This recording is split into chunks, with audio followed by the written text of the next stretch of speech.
Welcome back, everyone, to another episode of Global Card Collectors. And as you can probably see if you're watching on YouTube, we're back with our vintage football experts. We've got Justin and Mike back again. So just before we get kicking off into the topic of today's episode, any updates with both of you guys? Any cards you've picked up lately, or any stories you want to share? I did go to. I live in the Northeast here, and we do have a show. Was at Hofstra University. It's kind of like a big Northeast 400 table show. Had some guest signers there, so I did find a few cards that I was looking for. Again, because I do through the mail autographs as well as building my Hall of Fame collection. So I did buy a 1952 Bowman Large Art Donovan in a PSA 5.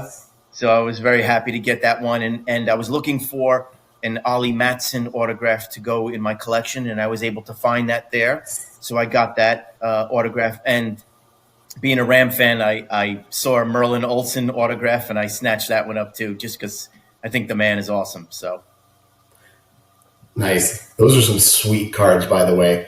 Yeah. That Donovan's great. I remember Art Donovan from when I was a kid. He was in those ESPN commercials. That's right. He was hilarious. Art Donovan was hilarious. And that's a great looking card, too. I really like that one. For me, obviously, I was on, what was it now, a couple months ago, right after the National. And since then, still, most of my pickups have been kind of vintage boxing, which has been a rabbit hole I've been going down now since, May or something. Got a couple more Jack Johnsons, one that's in the mail on the way now, so I'm pretty excited about that. Football-wise, so this, not exactly vintage, but, getting closer to being vintage now, but one from my childhood. One of the guys I really liked to watch when I was younger was Derek Brooks. He was one of the linebackers that kind of got me interested in the position. And for about a year and a half now, I've been trying to get a 1995 Topps Finest rookie refractor of his in 8th grade. Finally was able to snag one at the right price about, I want to say 3 weeks ago or something. So that's my latest football pickup that I was pretty excited about. So now do you only focus on graded cards, or do you not mind having ungraded? Oh, I absolutely. It depends the card. I have tons and tons and tons of ungraded stuff. This was one I wanted graded because with some of those 90s refractors, when I picked up raw copies and I've gotten them, I'll buy them raw at shows if I see them. But when I buy them off eBay or something, I've gotten some of those refractors. I have not been happy with how the surfaces look. There have been surface issues that I was not pleased with. Yep. And that's important to me on those cards. So if I'm picking up an 8, my experience is I'm typically free of those issues. So if I'm buying online with those refractors, I'll usually get them slabbed. But if I'm at a show and I can look at it and I can see, okay, yeah, this is good, all day, I'll pick that up. So obviously it's a lot cheaper if you can pick one up raw. But I just didn't even see any at the National. I looked for that card at the National, wasn't able to track it down. Yeah. All right, so you guys came up with a topic I was pretty happy to hear about, actually, because I don't know if you guys know, but I've been doing my top rugby cards, and I did it by just, I was like, there was I don't know if you guys know, there was a new sale in rugby cards, and it's the most iconic card that we have in rugby, and it's sold on Golden for just under $8,500. Wow. So it was a big deal for rugby card collectors, because I'd say probably the highest might be maybe you're looking at maybe $2,000. So this one just blew all of the other sales out of the water. So what I ended up doing, that was the Jonah Lomu rookie. Yeah. So I have raw versions of it, and I've sent a whole bunch off to PSA, because that one was PSA 10, of course, but it was a pop 1. And I think that's why it sold for that much. Anyway, I've sent my own copies off there now, so we'll see how that one goes. But the reason why I like your guys' copies is because I think, Justin, you guys both inspired me by the way that you talk about your collections and the way that you kind of give value to your collections, rather than just look at a card and say, oh, this is my favorite. No, that one's my favorite. You have certain criterias, and you break it up into little details of, like, the way the card looks, the lasting value of the player and the quality of the player. All of those different factors, I think, were a really big part of how I was able to rank my top 15 rugby cards. And I did it based on the number 15 because there are 15 players in a rugby team. And I quite like how you guys Justin, you came to me and you guys said, "Well, we've come up with an idea, and it's the top football players from the vintage era," which I think is perfect because I think when you start looking at players rather than from, let's say, for example, an overall whole team thing, you can look at players from position and kind of I guess assess them in that way. It's quite interesting. So I've kind of previewed your lists, but I really want to hear what you guys have to say about guys in certain positions. So, anything that you guys want to add about that? Anything that I've forgotten to say? Yeah, just a full disclosure, Justin and I, we wanted to choose cards that we felt were affordable to the average person. We know that there's cards out there in the vintage market, the Gaudis and cards of, the Leafs and the Bowmans from like the 48 that could be in the thousands of dollars.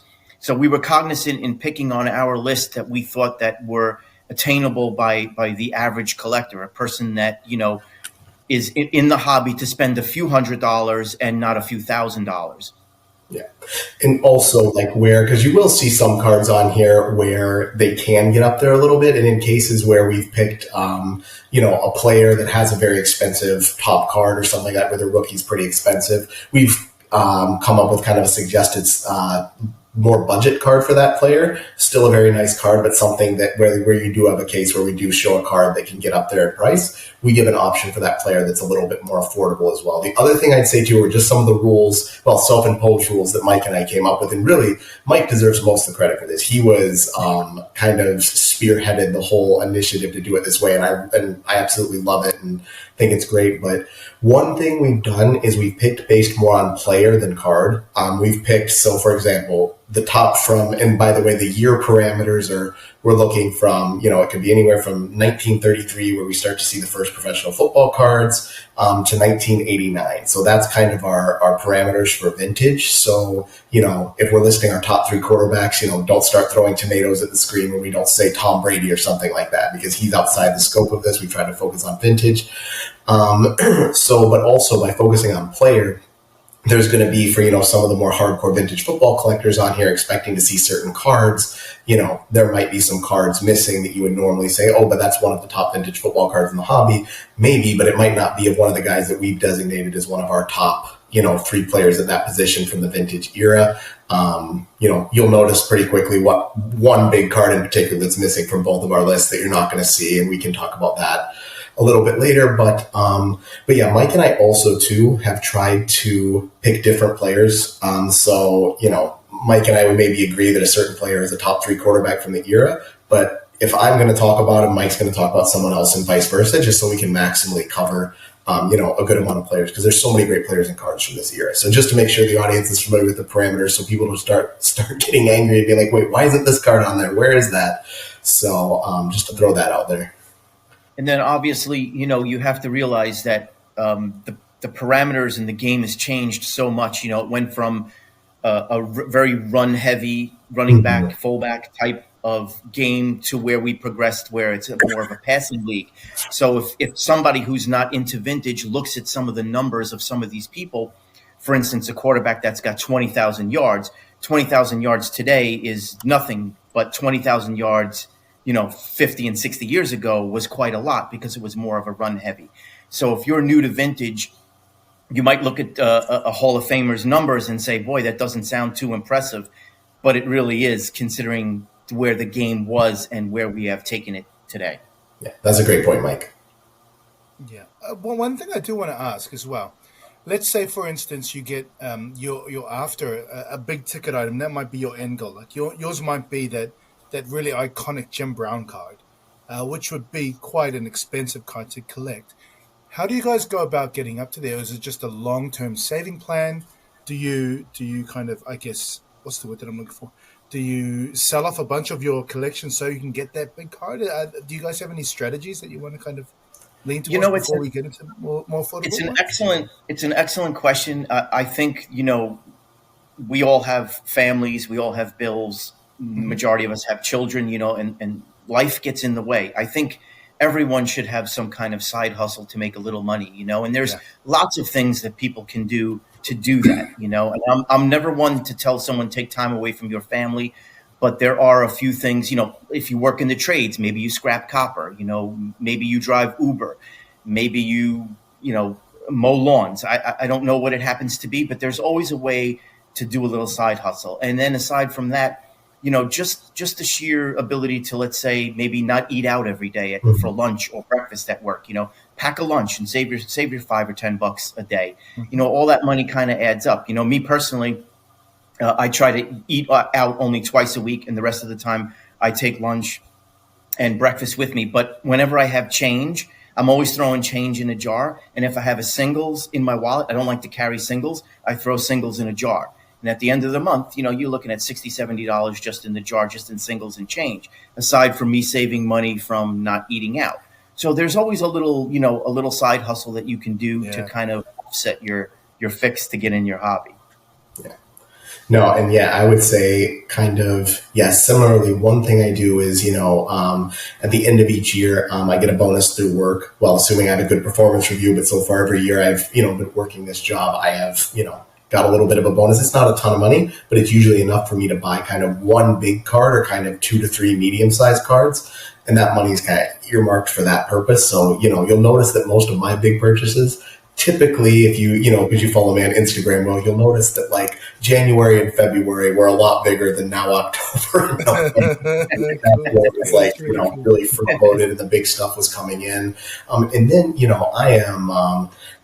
for better or worse, I'm exceptionally simple in terms of my interests, really in terms of where I spend money, the discretionary income.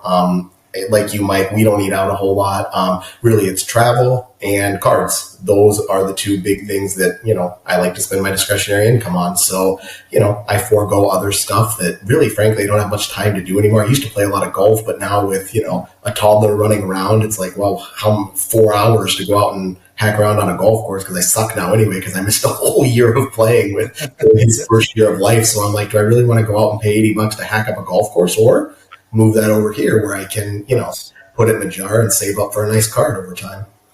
But, I think also this hobby allows you to be any type of collector you want. Like Justin and I, we like Hall of Fame rookie cards. So we're similar in our collecting habits. But, you can be a set builder. You can be just a specific team. You might just like a specific, maybe you like offense. Maybe you like defense. Maybe you only like certain years or certain cards. So there's no right or wrong way. You can dip your toe into any price point, So that's what makes this hobby so good. It's there for anyone, whether you're a 13-year-old kid or you're a 70-year-old man who's retired and looking to just pass the time. It's just no limit. And I mentioned this before that my buddy who got me back into collecting, I mentioned him on our first episode, Will, we call him the Godfather because he got like a whole group of us back into collecting. He is the world's biggest Detroit Lions team collector. And if you give him a $20 bill, he'll come back with like 12 cards that fit kind of the way he collects. And it is incredible to see what he has. I mean, just hundreds and hundreds of Lions cards. And he's got some of the big ones in there too, but I mean, so many of these are cards you can pick up for $1 or $2, and it just adds to it. It's an incredible collection. And that is a collection that, if you're, like you're a Rams fan, or you're a Giants fan or whatever, you can jump in and collect that way. And I mean, you can really stretch your dollar and have a lot of fun with it. Yeah, absolutely. Yeah, I really love the advice, guys. I think the only thing that I would add would be, I think there's an element where at least for myself, I've started consolidating a little bit. So there'll be certain cards that I used to love a lot, or that I was like, I bought something maybe on a whim, and I'm looking at it going, do I really want that now, or would I rather kind of collect more money so that I can buy a specific card? So if I'm selling off 3 or 4 different cards, then I might be able to have my eye on a card that I'd like, and maybe that might be one that's a little bit more expensive than what I would normally have. All right, shall we get started in this list, guys? Let's do it. I'm curious to see what you guys have to say. All right. Any specific positions or anything you want to start with? How would you guys want to run it? You let me know. Yeah, I think we should. Justin and I put a little list together, and I think we should follow that order, starting with Justin. Justin kind of hit on the major guys that I would have put on the list as well. So we're going to start with quarterback, and Justin, I'm going to let you start right off the bat on all of them. Yeah, so I guess I got my list out quicker. So I got some of the, though Mike got some cards that it was like very tough for me to leave off my list. So when he mentioned those, I'm like, great, I'm glad these are on here too. But starting with quarterbacks, and these are not any, I'm not ranking these, or these are my 1, 2, 3 guys. These are just the 3 guys that came to mind when you asked me top 3 vintage era quarterbacks. And this first one I think has to be on there. Johnny U, See that 57 tops, iconic rookie card of his. You got the action shot, you got the portrait, the famous flat top. That one, I mean, Johnny Unitas was probably, until Joe Montana came along, I would say considered the best quarterback in NFL history. Not a high draft pick, but I mean, he was a league MVP. He won Super Bowl. He was an NFL champion. He was, the guy at that position. And I mean, I remember as a kid in the 80s, because Montana was kind of the first Montana, Elway, Marino, those guys, when they were coming up, I remember it was always sort of comparing them to, are they as good as Johnny Unitas? So he was the standard bearer for an awfully long time at that position. And that 57 tops card is just, to me, one of the most iconic cards in vintage football. It's a little bit pricey. In a 4, that's going to run you about $500.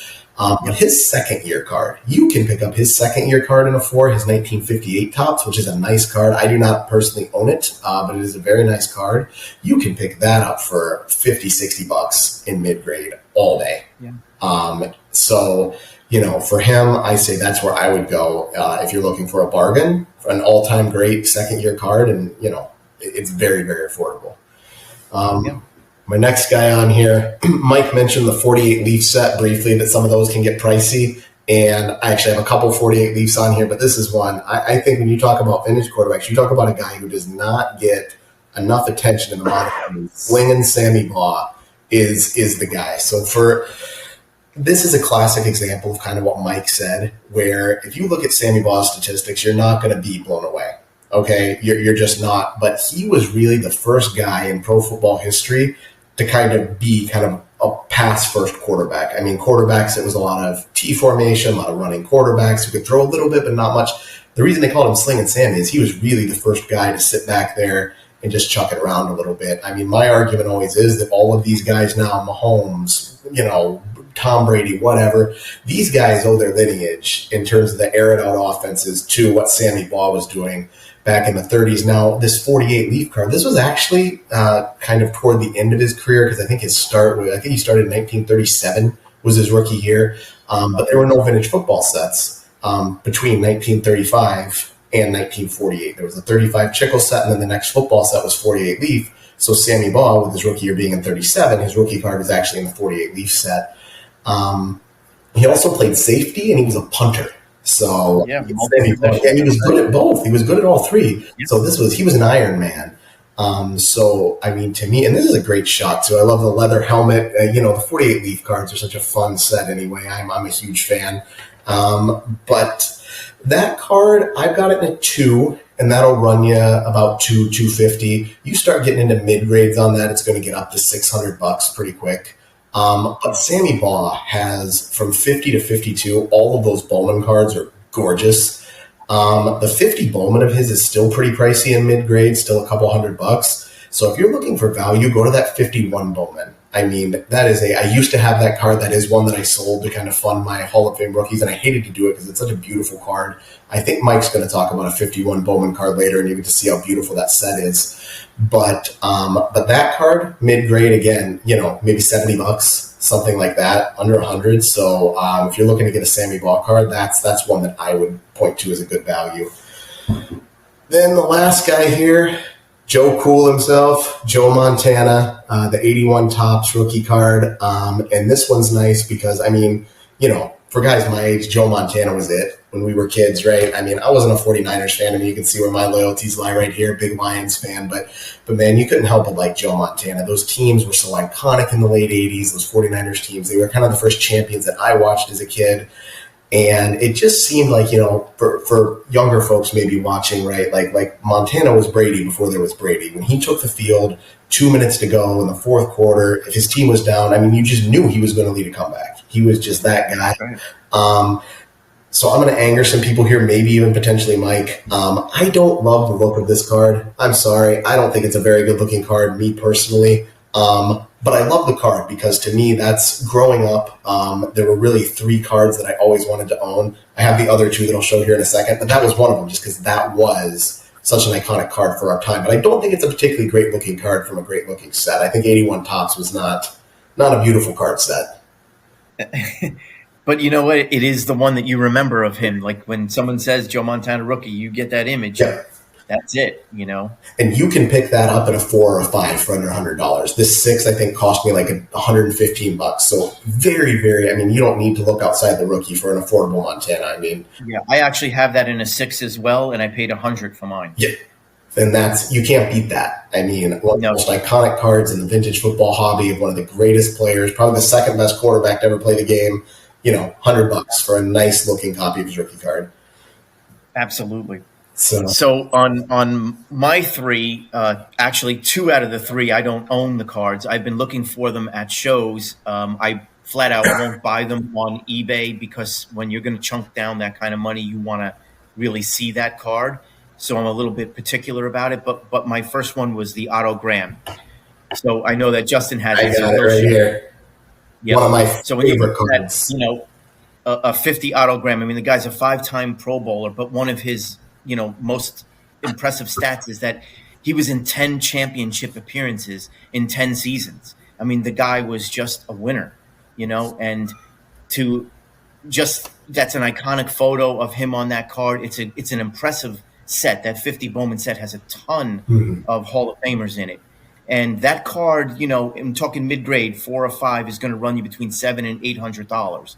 So one of the more expensive ones, and on my list happens to be the most expensive card on my list. I personally, again, would like to see that at a show and pick that up at a show. I haven't pulled the trigger on it yet, but hopefully I soon will. The next one on my list I actually do have is Fran Tarkenton. To me, this guy was like Lamar Jackson of his time. He was a scrambler. He was so hard to bring down. I mean, the guy is a 9-time Pro Bowler, and he's got 47,000 passing yards.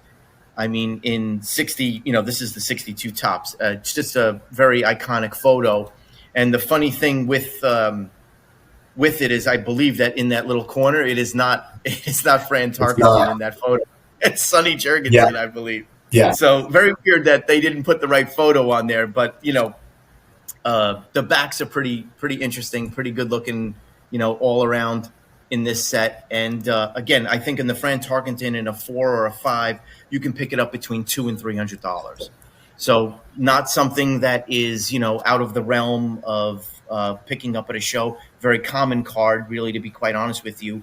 And you can pull the trigger on one of the the best quarterbacks out there. I got and then 3 for $100. So just for some context, you drop down to a 3, you're picking that card up for $100. Exactly. My third person would be Len Dawson. Len Dawson's a 6-time Pro Bowler. Again, he's got 28,000 passing yards. Doesn't sound, by today's standards, 28,000 passing yards doesn't sound like anything crazy. But again, you're looking at the 60s where everything was really run heavy. Len Dawson's card does kind of get up there in price. He did pass away, relatively recently. So when someone does pass away, it does drive the prices up a little bit. So I would say in a 4 or 5, you can get that card between $400 and $600. And a 4 will get you about $400. A 5 would probably be in the $600 range. So, a little bit pricey, but definitely, one of the best, quarterbacks out there. Well worth having in your collection. And if you want to see a fun photo, Google Lynn Dawson cigarette fresca. There's a photo of him where at halftime one of the games he had like a fresca and he was smoking a cigarette in the locker room. That's goals right there. That is old time football versus new time football, right? That was training back then. Yeah, I believe Fran Tarkenton is probably 85 now, probably around 85, and I would say a couple of months ago, I did send a card in the mail to have him sign it, and he was gracious enough to sign it for me. Very nice. So I was very happy with that. Fran Tarkenton also holds the distinction of losing 4 Super Bowls. I think it's just him and Jim Kelly who hold that distinction. Guys, but he even wins one of those. Fran Tarkenton is talked about in that upper echelon of all-time QBs. I feel like he gets kind of a raw deal because the Vikings never pulled one of those out. Yeah. Will, if you've never go on YouTube and watch a few videos of Fran Tarkenton scrambling. I mean, the guy was just like Gumby. He was just all over the place. You couldn't catch him. Cool. I'll totally check him out for sure. Sounds like fun. I always kind of like those kinds of suggestions that you guys make. I remember I was doing a little bit of watching before certain episodes, and you just watch football. And if you like that kind of sport, like I love rugby. There's so many similarities between the two games, and it's so easy to spot talent. Some guys just have way too much time on their hands too, So Yeah. it'll be fun to watch a scrambler, that's for sure. Well, it's funnier yet because he doesn't look athletic. Like if you look at Fran Tarkin, and he was like a 6 foot tall, like not particularly athletic looking guy. But man, you watch him move on the field. I mean, I'm really glad you brought up Tarkin because he is kind of that first mobile quarterback, and I feel like he kind of gets forgotten about because the Vikings never, won one of those Super Bowls. Yeah, absolutely. So our next one would be running backs. Justin, I'll let you fire away. Well, I'll start off. This was my favorite, and kind of like Mike said, right? When you talk about vintage football, the running backs are really like those to me are kind of your most iconic vintage football cards. Except for obviously the elephant in the room here is the 65 Namath. Neither of us think Namath's an all-time like top 3 quarterback. I know what that card is; it's a great card, but aside from that card, though, when you think of top vintage football cards, a lot of times it's a running backs. And I would say if you're going to go that route, you got to start with this guy. I know you're going to like this, Will. This is Jim Brown. I know highlights of him from our first video way back. This is to me, this is the greatest football card of the greatest football player to ever play the game. I know Tom Brady's won 7 Super Bowls. He's great, this, that, and the other. Jim Brown is the greatest football player to ever play football, and I'll stand by that. I mean, just a legendary player from day one. He is a rookie, won the rushing title, NFL championship. I mean, multiple-time MVP, all-time rushing leader when he retired. I think now he's, maybe 4th or something like that in all-time rushing yards. But he only played for 9 years. He had a very short career, but just a very, very, very illustrious one. Also, when he was at Syracuse, he was an All-American lacrosse player, too.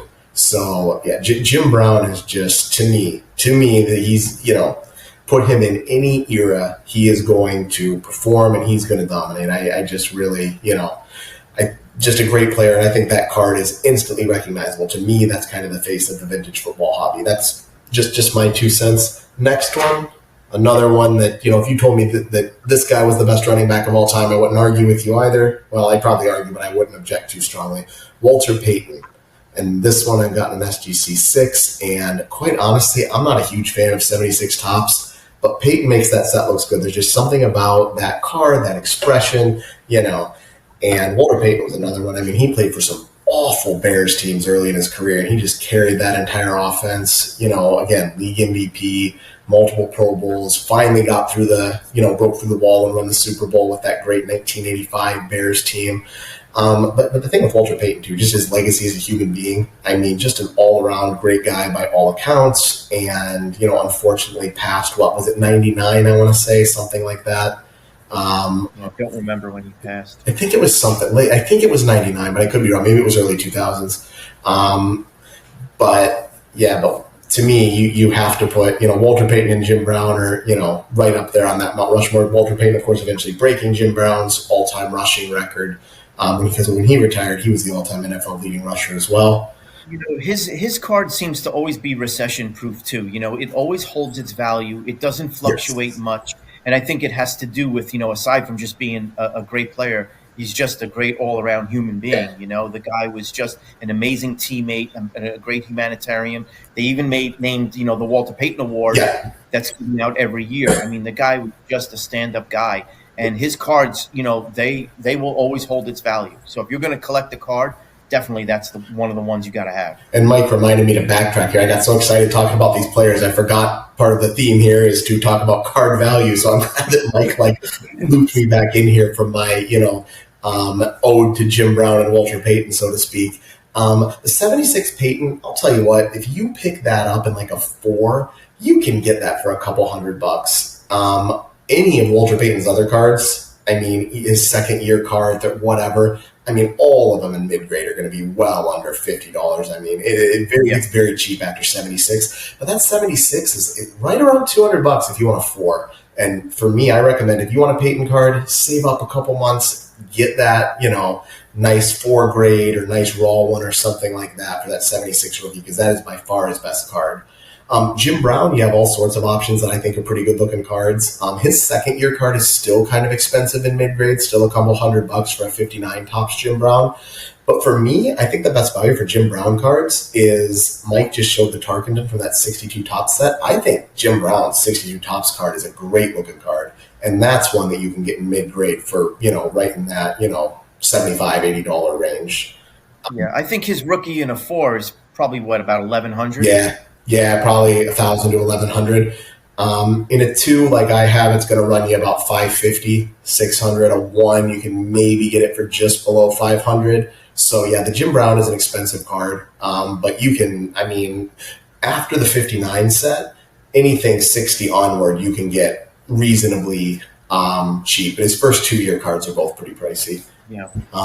So this next guy, obviously near and dear to my heart. This was the holy grail football card as a kid, because I first started collecting cards in 1989. So this and that Upper Deck Ken Griffey Jr. were kind of the cards you wanted across sports. But man, I grew up in Michigan. I'm a Lions guy. This was the card to have. This still is one of the cards to have. Barry Sanders. Would I put him above Jim Brown for greatest running back of all time?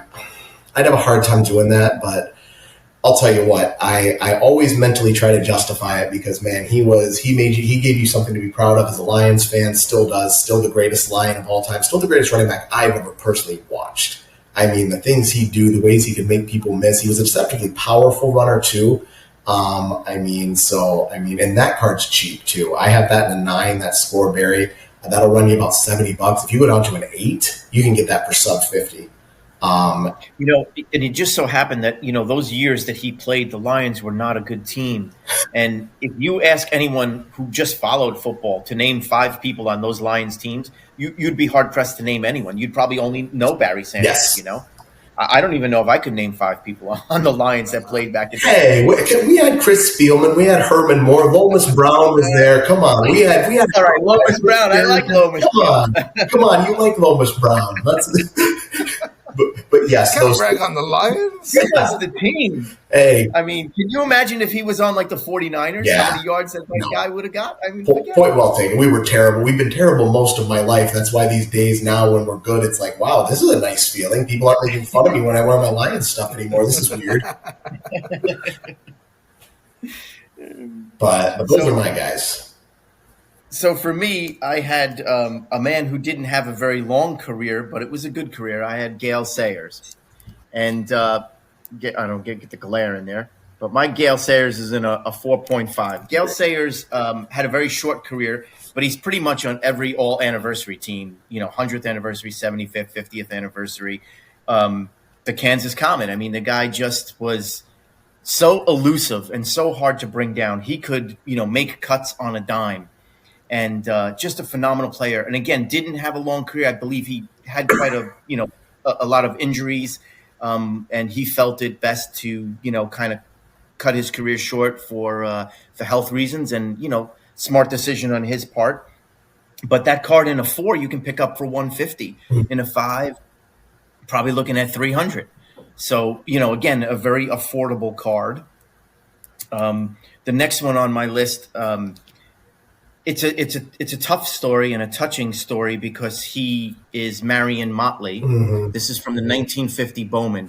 Marion Motley was a very large man, a big man for his time, but unfortunately he played in an era where a lot of racism, was wild and rampant, and he did not have a happy career, so to say, because of the era that he was in. But he was an amazing player.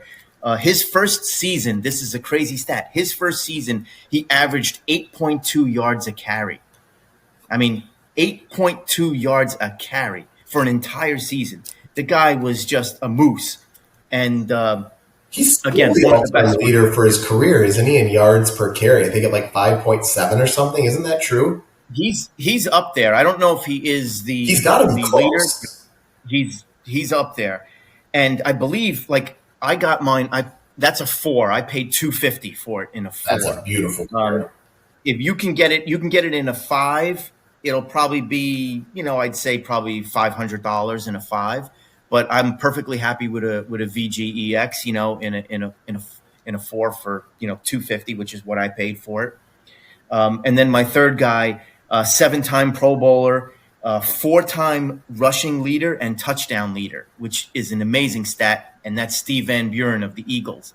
I don't own that card. I've been looking for it for a while.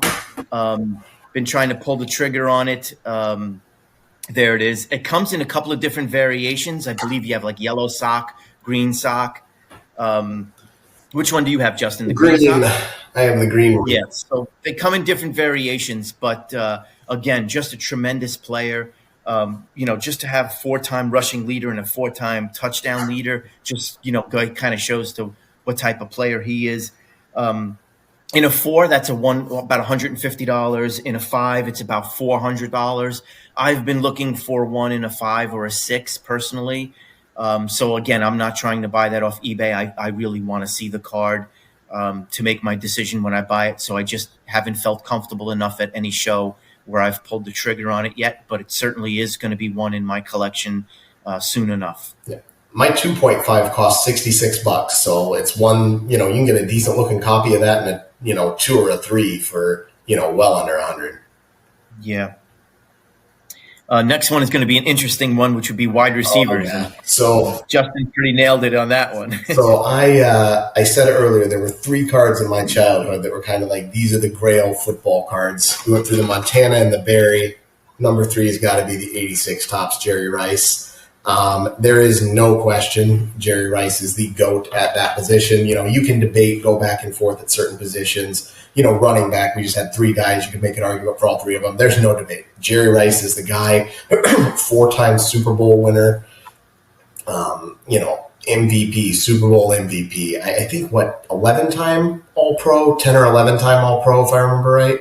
Yeah. Just an incredible career, NFL record holder in receiving yards, touchdowns, basically everything when he retired. And I have this in a PSA 7. Having seen this, I think I probably want to upgrade that to an 8 at some point. But in a 7, I know I paid $56 for that. So this is an affordable card, very accessible, even in pretty high grade. Now, if you get into a 10, if you want a 10, I think that's where they start to get to be thousands and thousands of dollars because the pop count on those is extremely low. But even for an 8, I think I'll probably pay around $100 when I upgrade. So, very, very accessible card of just a, absolute legend in the game. Now, if you want to talk about kind of the first great NFL receiver, we got this guy right here, Don Hudson. Just an and I love this card. This 55 Topps All-American set is a classic football set. And the Jim Thorpe in there is a big card. There's a couple other big cards. This is my favorite. I love that pose. Just absolutely, positively love that card. That's Hudson's rookie, even though his rookie year was actually, he wasn't playing. His career was over by 55. His rookie year was actually 1935, but he wasn't in the National Chickle set for, whatever reason. He was not in that set. And then I think his last year in the league was, I want to say 46 or 47. So by the time 48 Leaf came around, Hudson was retired. So 55 Topps All-American, long story short, used a lot of players that were retired by that time. That's basically what the set was. So this is actually Hudson's rookie card, even though he was not playing at the time the card was issued. And to my knowledge, it's his only real card option. In mid-grade, that one will run you about $400 or $500. This one I got lucky. I won this at auction for $45 and it graded out as an SGC 2.5, which is probably right around $175 card. But yeah, that one's a little pricey, but there's not a lot of other options for him. So that's kind of the one. Number 3, this one's another one. We showed the Lynn Dawson from the 63 Fleer set, Lance Alworth. If you were to kind of pick a guy, I think there's 2 guys you could pick if you were to pick one between Jerry Rice and Don Hudson for best receiver, kind of between those guys. Mike's going to cover the other one here in a minute that I really like.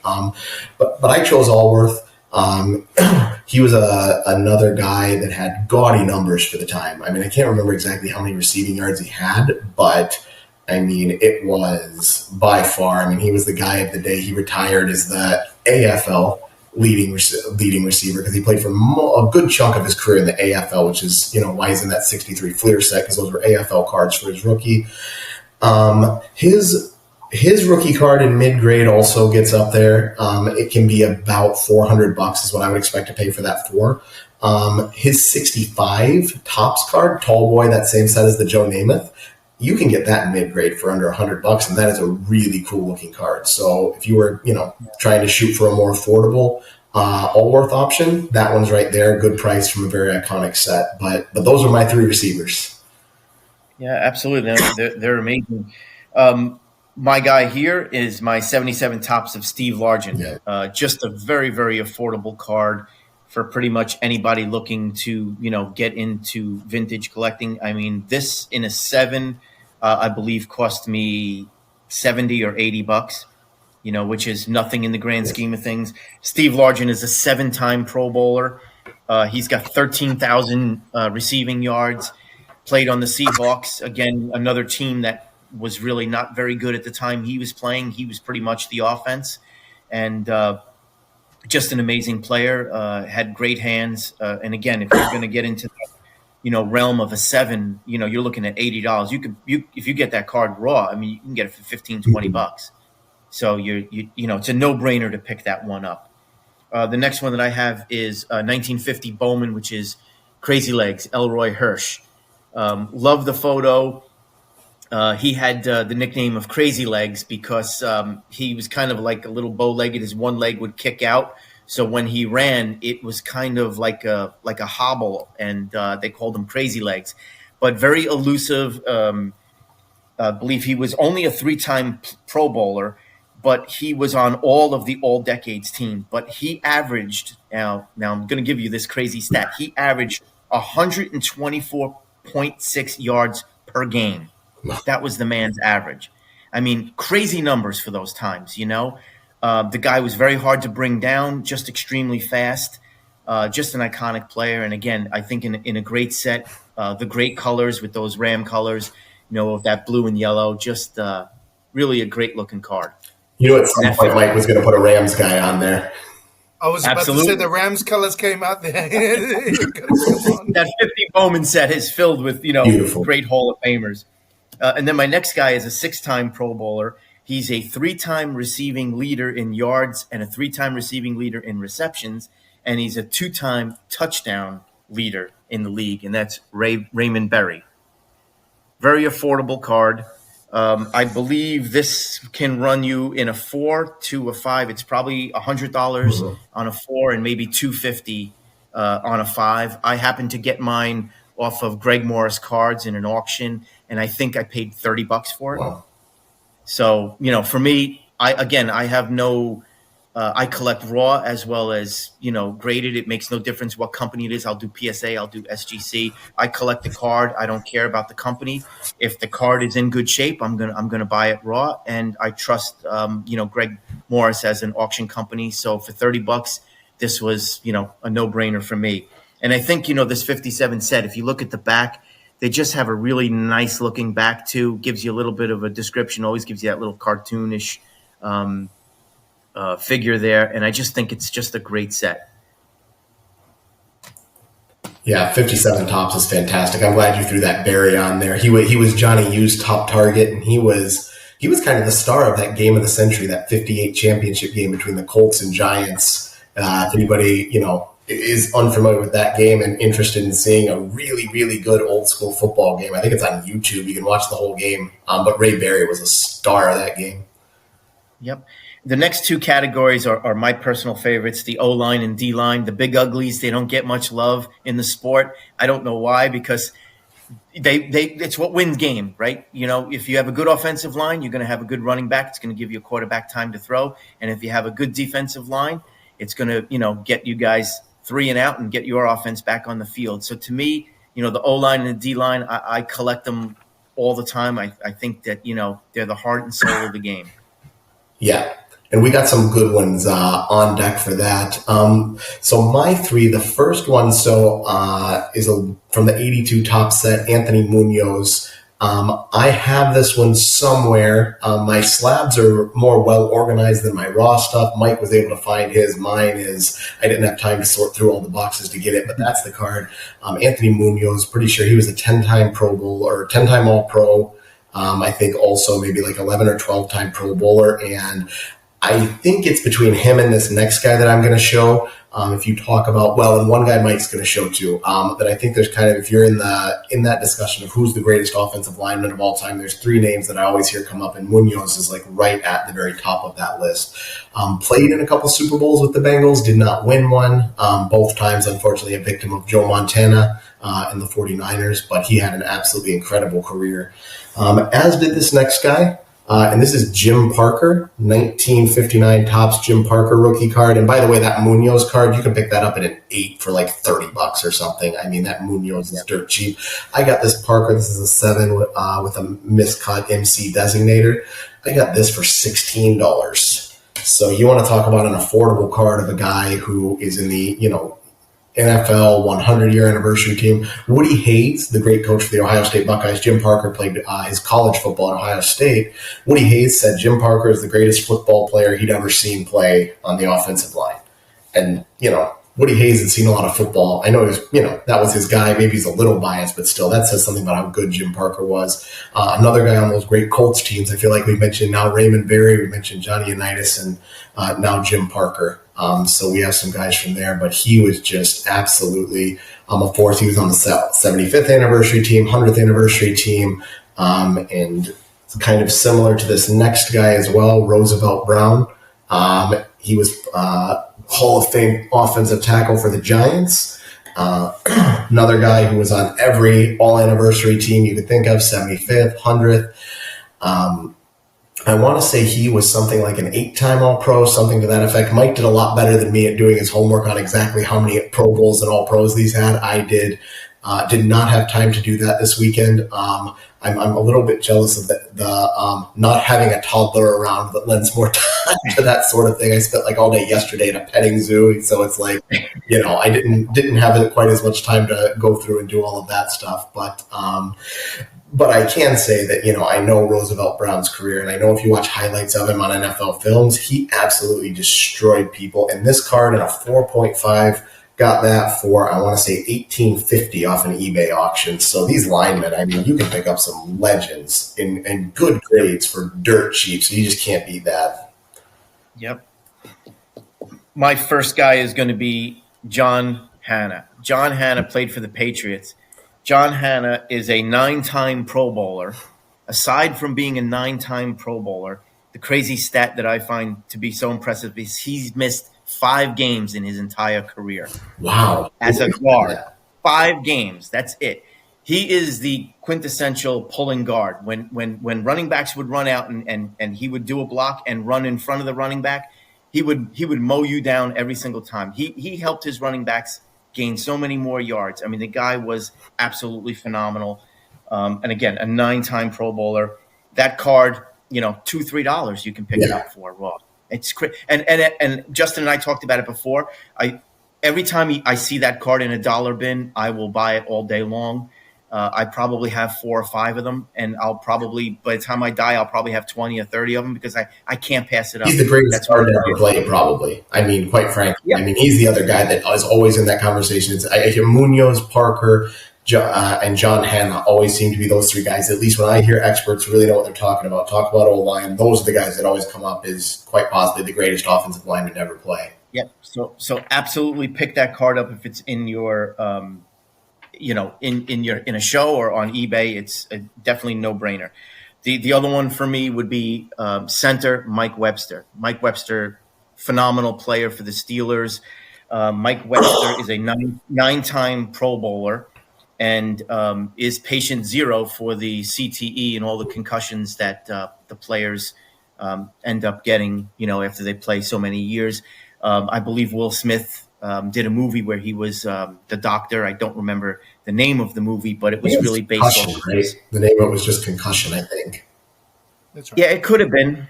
But the guy was a phenomenal center, in my opinion, probably the best that ever played.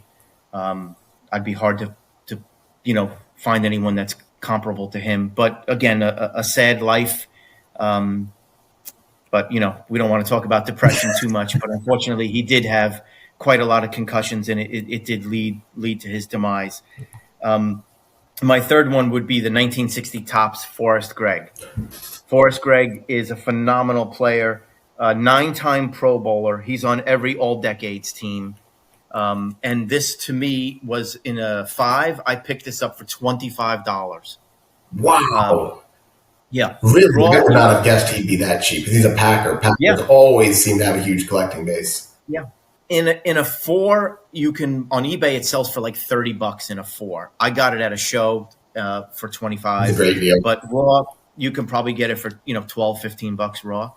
But again, 9-time Pro Bowler. I mean, the guy is just, amazing. Yeah, that's an excellent assortment of old linemen.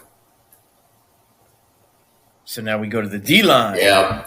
We can start there with the best defensive lineman I've seen play in my lifetime, and that is Mr. Reggie White. So Reggie White's rookie card is a somewhat complicated question. Notice here, this is from 1984, and it says USFL on it from when Reggie White played with the Memphis Showboats. Reggie White started his career, he played 84 and 85 in the USFL after he came out of Tennessee.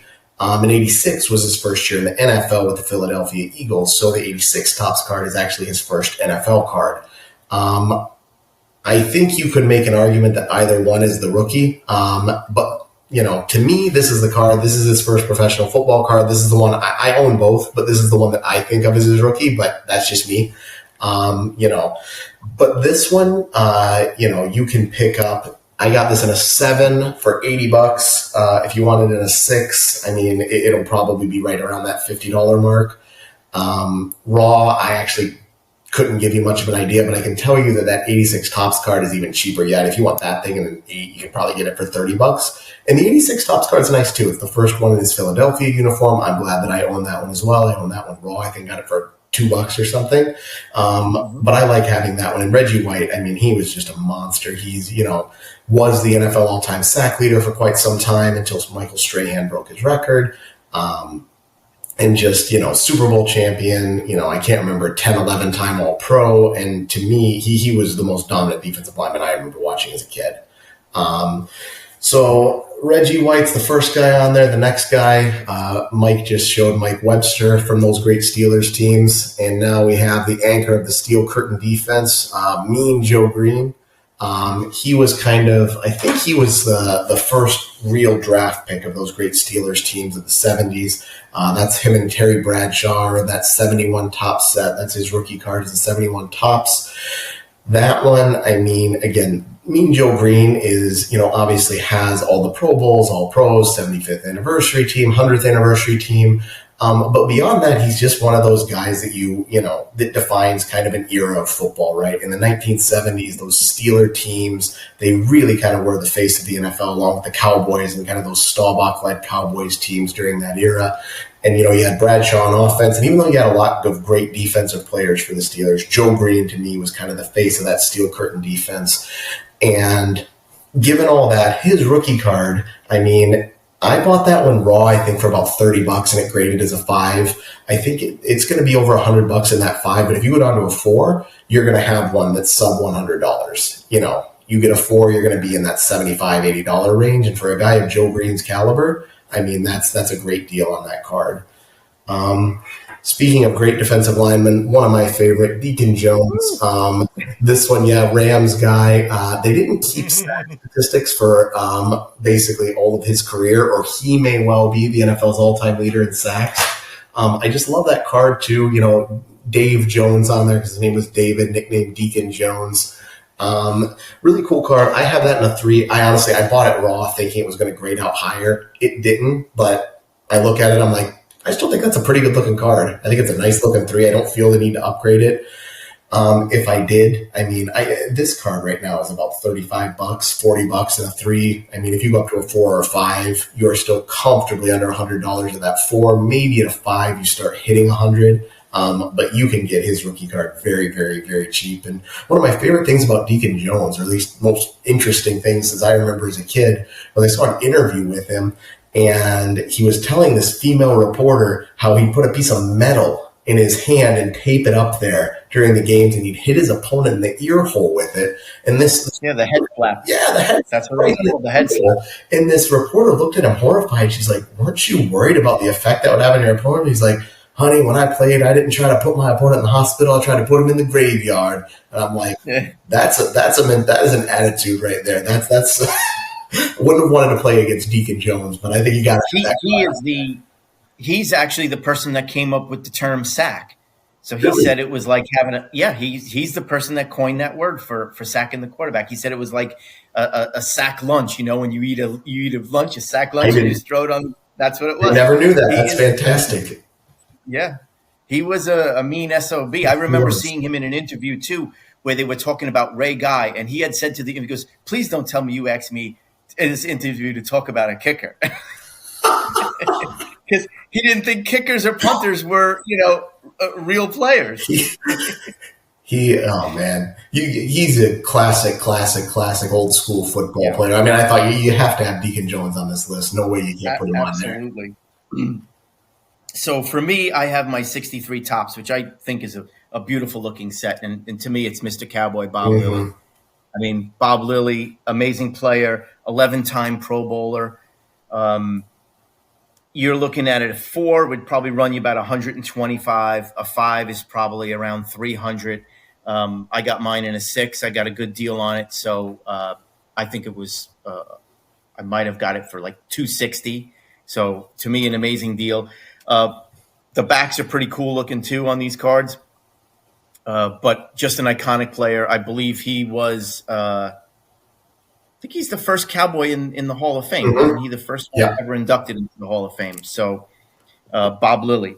The next one on my list, I happen to personally love because he was part of my fearsome foursome, and that was Merlin Olsen. Merlin Olsen is a 14-time Pro Bowler. 14-time Pro Bowler, and he missed 2 games in 15 years of playing. 2 games. Incredible. I mean, insane.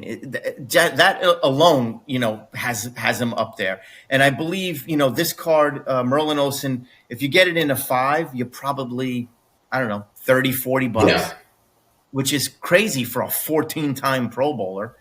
I mean, shit, there's probably Tom Brady and maybe Drew Brees might have more Pro Bowls than him. I mean, I can't think of anyone else that's got, up in that range.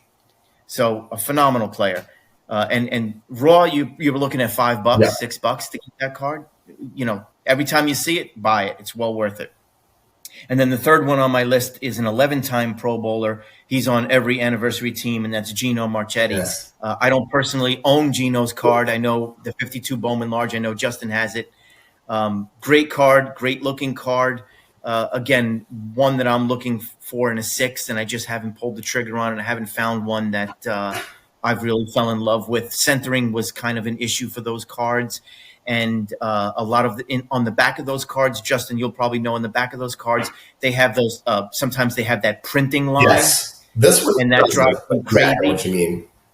So I'm trying to find a clean one, and I just have not been able to pull the trigger on one that I've been happy with. But definitely one that will come into my collection soon enough. Yeah.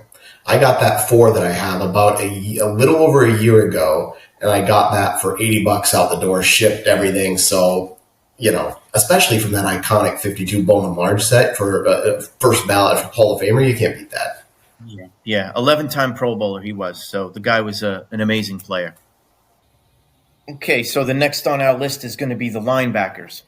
Now, this was a fun one for me. There's a lot of good ones to choose from, but I think my first 2 are pretty non-controversial, but I'll try to explain the third one a little bit as to why I picked it. But the first one, if you're talking linebackers in vintage football, you got to start with this guy. You have to start with Dick Butkus. Look, I'm a Lions fan, as true as it gets, and Butkus was a lifetime Bear, but you gotta respect his game, the way he played. I mean, it's right. The college award for the best linebacker is the Butkus Award. I don't know that there's a name more synonymous with a position than Dick Butkus and linebacker.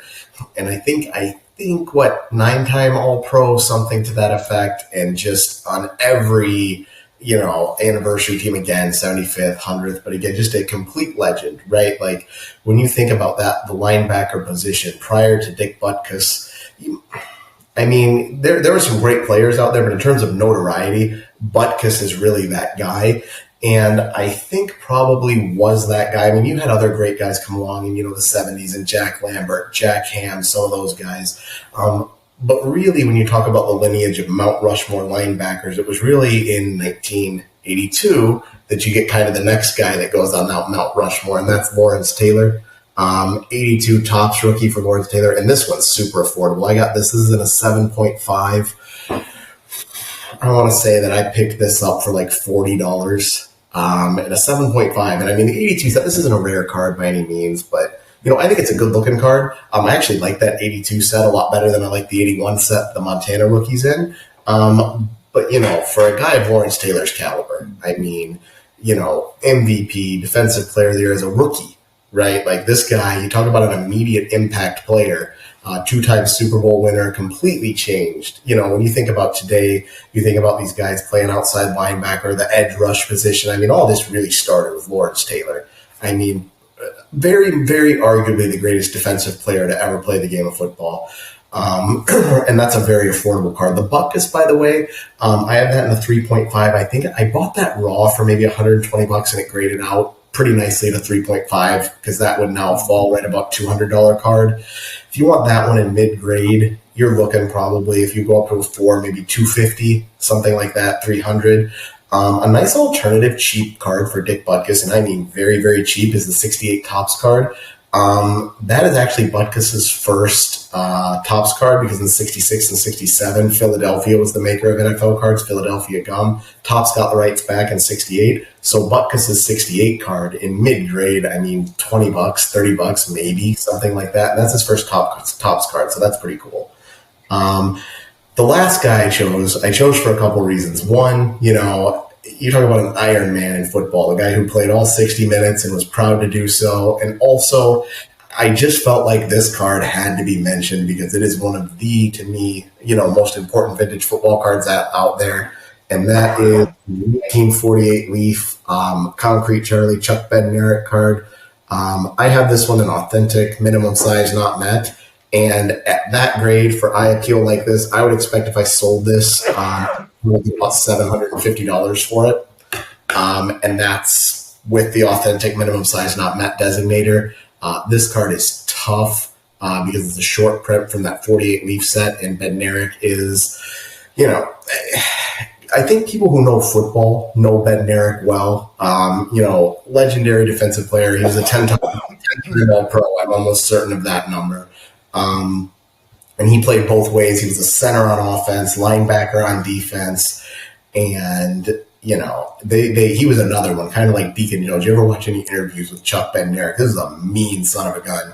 Yeah. I mean, he was a tough dude. They called him Concrete Charlie for a reason, right? And I just felt like this card, because it's so important for vintage football collectors, because it's one of the more rare pieces you're going to find out there in terms of Hall of Fame rookies from that 48 Leaf set. I just felt like that type of player, that type of card, it needed to be mentioned. This is the only one of his cards that are that expensive, though.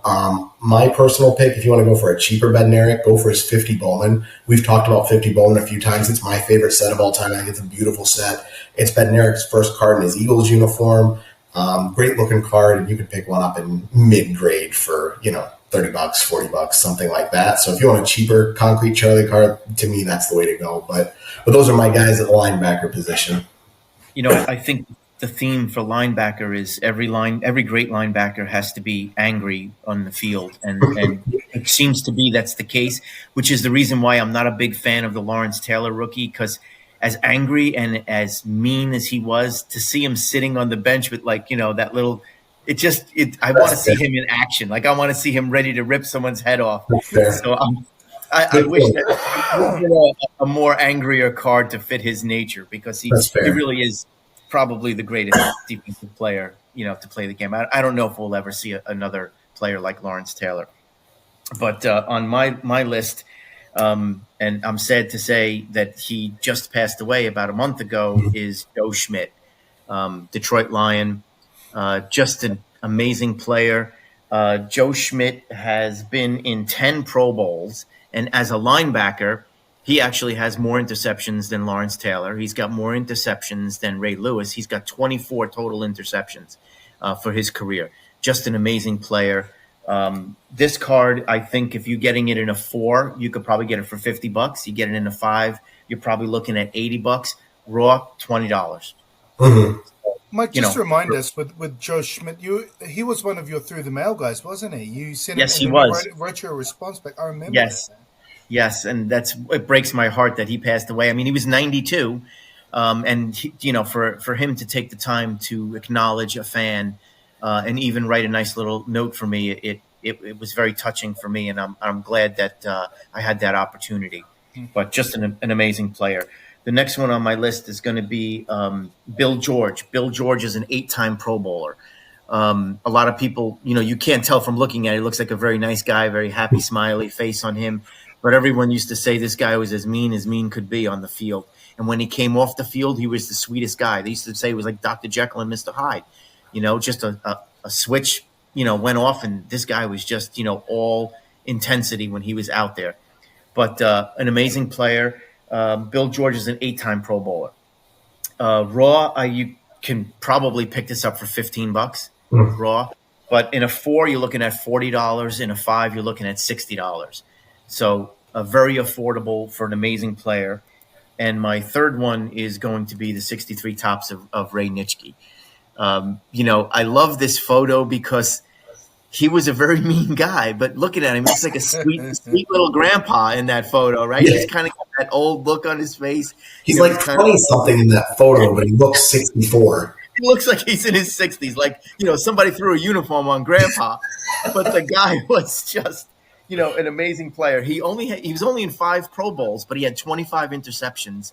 And, he played for the Packers. Just he had amazing players around him, but he elevated everyone. The guy was a great player. And if you have a chance to just, go on YouTube and watch some highlights of Ray Nitschke, he was every bit of a Hall of Fame player that you could expect at that position.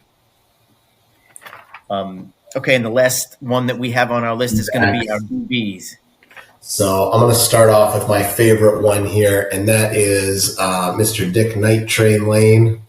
Here at pictures his rookie card with the Chicago Cardinals, but played the bulk of his career and some of his best years with the Detroit Lions.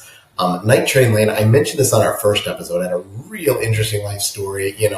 Google him. He had, I already talked about it in the last episode. Don't want to take all the time to do it, but he had a very interesting life story. One thing I'll say about him, talk about mean guys. I mean, he was a defensive back, and I mean, he led the league in interceptions multiple times. He was, he's still up there in all-time interception leaders. Again, NFL 100th anniversary team, so he was a good defensive back in the traditional sense that he was making interceptions, pass breakups, but he was a nasty tackler too. He was actually famous for clothesline tackle, which has since been banned because of Night Train Lane. And I remember reading that a reporter asked him once, why do you use the clothesline tackle? That could hurt somebody. He's like, if I hit him anywhere else, they could fall forward. If I clothesline him, they're going to fall backward. It's like, well, can't argue with that logic, but yeah, he was another one, just a tough son of a gun. I mean, you don't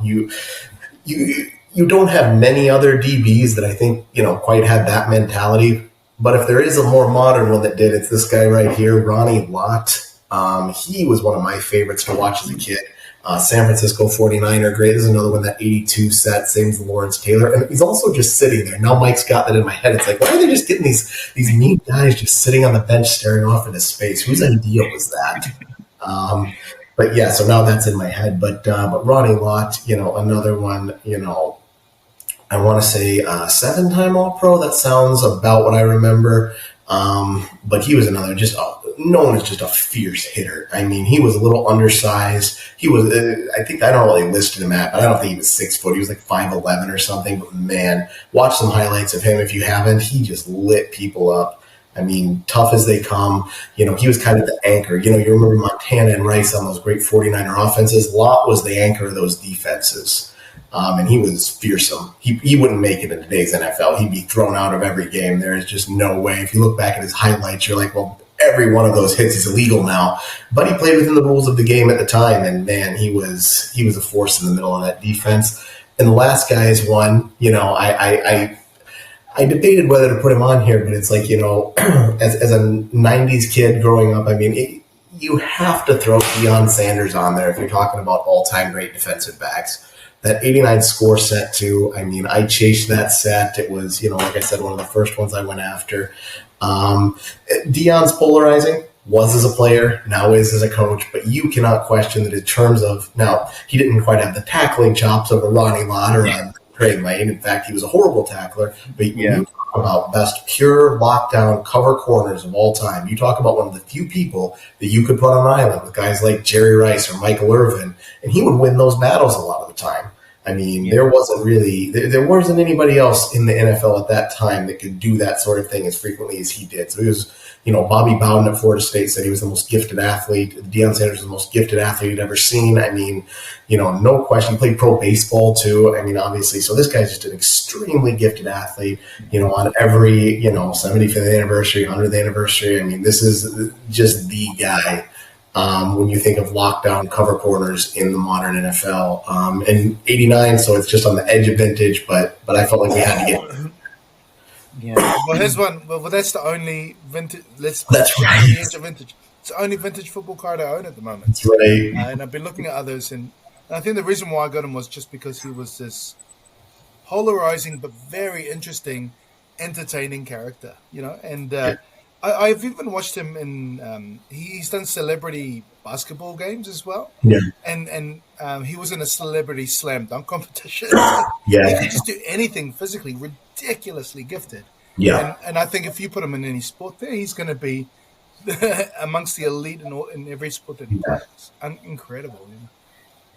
I'm going to show you two players that are from the Philadelphia set, which I personally like those cards. I think that they're very nice. But this is the Mel Renfro. Mm-hmm. Mel Renfro played for the Cowboys, amazing player, 10-time Pro Bowler, 51 interceptions in his career.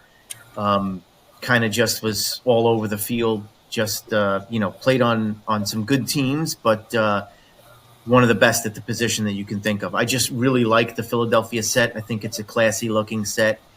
Backs were pretty plain, but, all in, just an all around good set.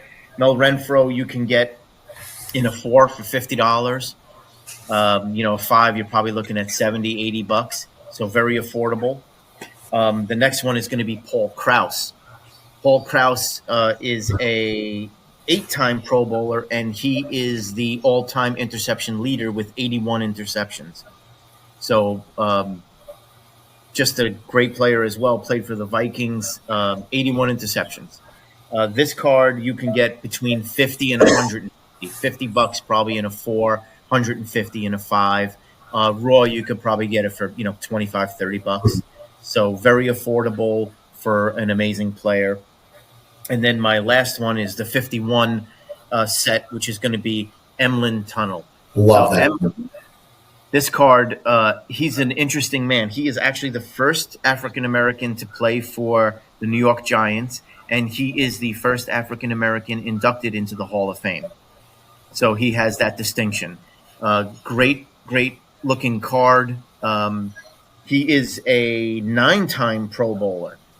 And these cards are notorious on the back here. They are notorious for having those print streaks. Thank God I was able to find one that did not have it.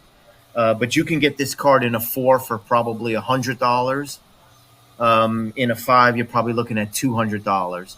I got this one raw off of Greg Morris, and I think I paid maybe $70 for it. So to me, it was a bargain to get it at $70, and it's in pretty good shape. That's one of my favorite. That is one of the most underrated vintage cards out there, in my opinion. By the way, anybody who's not familiar with Emlyn Tunnell's story, Google him. Amazing story, beautiful card. Just one that if you're looking to get a really amazing card at a good value of a really interesting character, I mean that's one that I would strongly recommend trying to pick up a copy of. These 51s, if you look at it compared to an average card, you'll see that they're actually smaller than an average card. But for some reason, these 51s, they just have some nice eye appeal. I think Bowman really did a nice job on this set. and Agreed. it's actually one of my favorite sets. What I think I noticed as well is when you think about costs, and we're already talking about them for a while. When you compare it to, and you've talked about this last time we were together, Mike, about how expensive it is to get into modern stuff, and just how many different variations there are of these different cards. Yeah. Yeah, vintage is a really great way to go because you know that the numbers are just vastly limited compared to modern stuff, and at the same time, you got some really affordable starting points that you guys have mentioned, which is just perfect to get into it, I think. And you know what a rookie card is too, right? Like nowadays, it's like, okay, which one's going to be the rookie card that we're thinking about in 15, 20 years? It's, back then it's like, okay, you have one, maybe two. I think when you get into 89, you have three rookie cards, and that's it. So it's like it's much more clear cut and easier to follow. And I mean, these are established guys, right? These are guys that they're not gonna hurt an ankle and mess up the rest of their career. They're done. These are Hall of Famers. These are great players. So yeah, I think I think vintage football, is one of the best. If you're the investor type, which I don't think neither Mike or I really are. And there's nothing wrong with being that. It's just we happen to be a little bit more, well, this is the hobby, this is what we like to do. If the cards go up, great. If they don't, well, whatever, we like what we have. But if you are coming at it from that perspective, I mean, if you think about the fact that modern football cards are the most collected sport in terms of modern cards right now, and if even some number of those people, those modern collectors, start working backwards and going into vintage football at any point, the supply of vintage football is much less than, say, vintage baseball. So a small spike in demand is gonna, I think lead to a growth in value. Again, is that the number one concern I have when I buy these cards? No. But do I think it's an argument for, if you can pick some of these guys up now at, 30, 40, $50 in mid-grade, yeah, it's if you like the card, anyway, it's worth doing it. And that's the great thing about, YouTube and the internet. You have the ability to learn about some of these guys that maybe, you didn't get a chance to watch play because you're too young. And, you go back and you watch some video on these guys, or you go onto Wikipedia and you just, you learn some of the stories of their lives. I mean, some of these guys are, veterans. Some of these guys had to, go to war and miss, 2 or 3 valuable years, because of war. It's kind of a pretty amazing thing when you think about it that way, Yeah, very cool. Are there any other players that you would just like to mention because you're like, I couldn't quite get him in my top 3? Can we talk about this guy? I mean, yeah, we talked about, Jim Thorpe. I mean, you look at Jim Thorpe, his cards are expensive. I mean, if you really want to get his iconic one, a couple of thousand, and that's like on the low end. So I have that 33 Gowdy. I traded a 7.5 Beckett Tom Brady Bowman paper rookie to get it this past year. And to me, I have never, I mean, it's a low grade Thorpe. It's an authentic, but not altered. So it's just beat up, but I don't care. Like, I am just glad I own that card, that Jim Thorpe card. I don't have it with me because, it wasn't one we brought up, but it is, one of my favorites. The Red Grange from that set too, just that 33 Galley is a beautiful set. I think one that we mentioned in terms of, like, we mentioned the Namath is a big card we left off.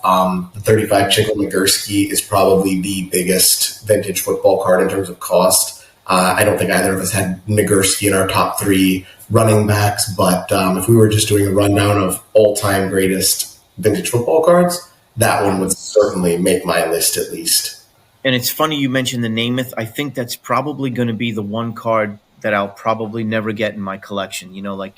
It's an iconic card, but even in a 2 or a 3, it's $2,500, if not more.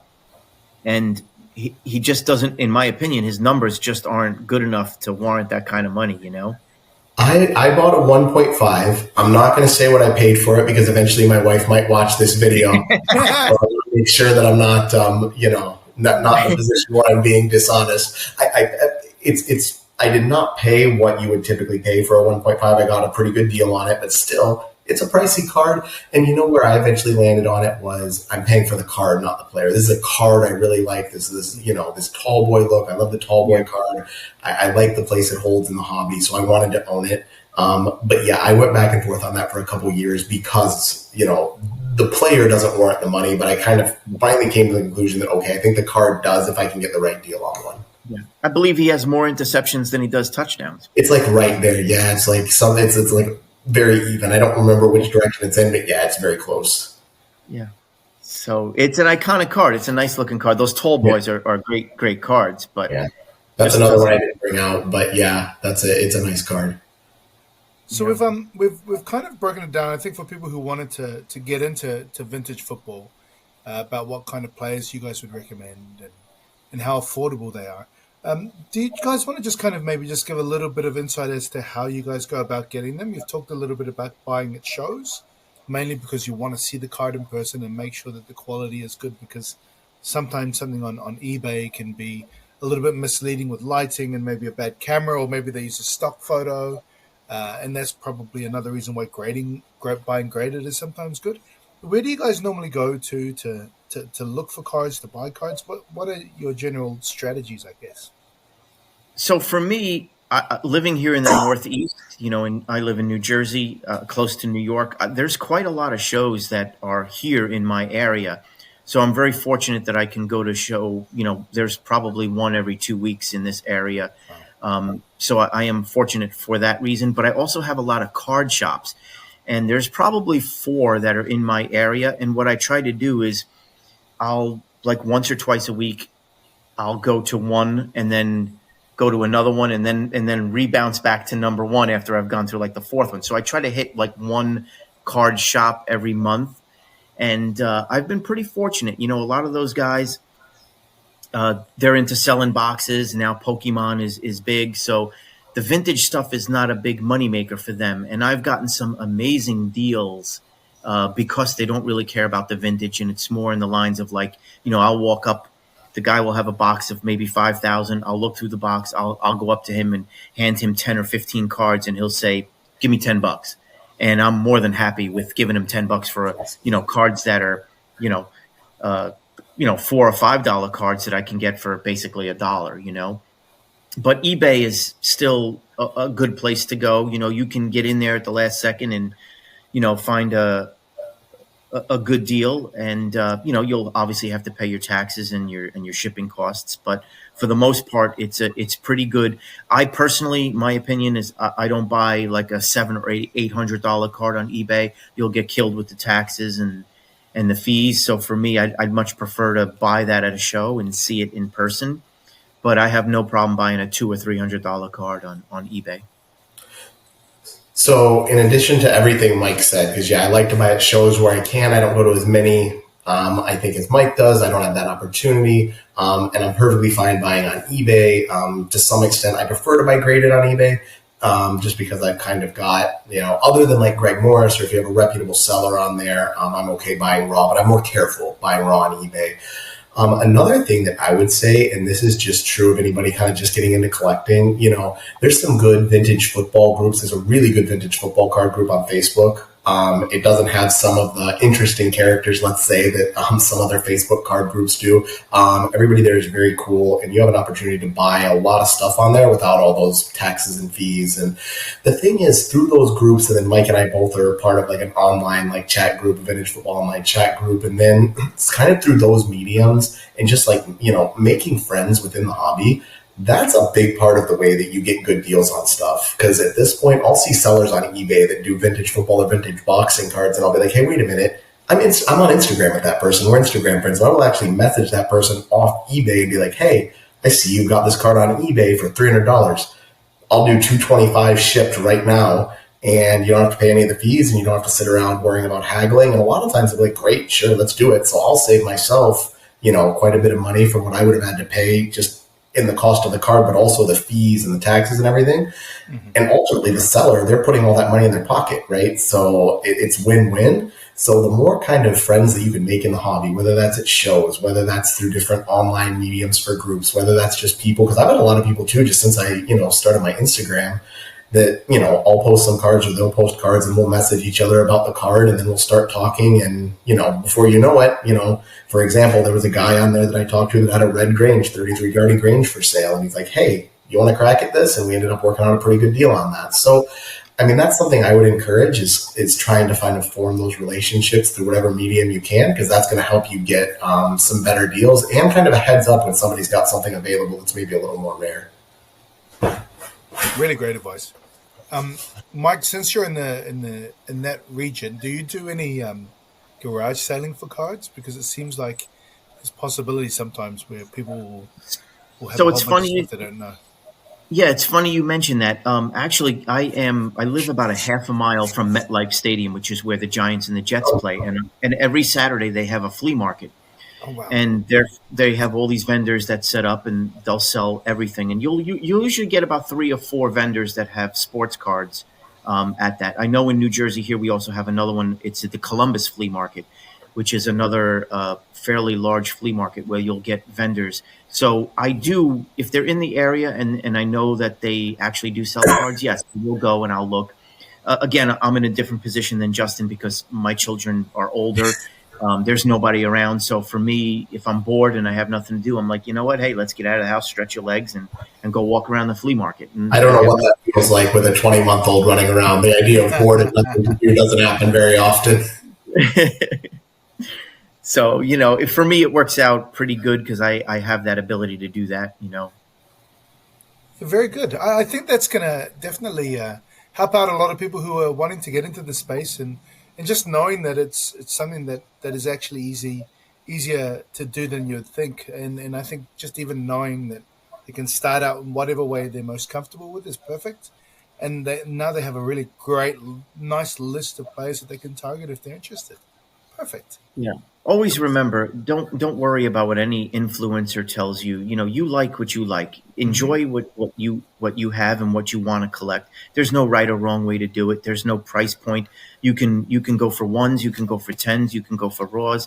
It doesn't matter. If it makes you happy, that's all that's important. That's right. Yeah, second that. I completely agree. I think the more you get into it, the more you understand that, and the more enjoyment you get out of it as well, because you're like, do it for the cards that you enjoy to collect, and I think then that will just bring, I guess, more lasting joy rather than I've got to have this card now because I need it. Yeah. I've definitely learned that along the way as well. Yeah. Great. All right, guys. Well, I think we'll leave it there unless you guys want to say anything before we go. No. I'm good. I think we've gone on pretty good here. So hopefully people have stuck with us this long. So we'll give them a break. All right, boys. We'll talk again soon. Thank you very much, guys. It was a pleasure. Yeah, no problem. Bye, guys. Thank you.